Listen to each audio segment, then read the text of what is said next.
Instant steps, no unnecessary talk. In the first step, open Settings and select Bluetooth. Next, enable Bluetooth by turning it on. In the next step, connect Apple Pencil to the iPad's magnetic slot. Later, wait until the pairing message shows up.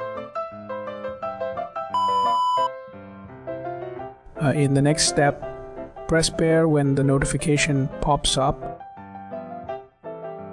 In the next step, open Settings and go to Bluetooth.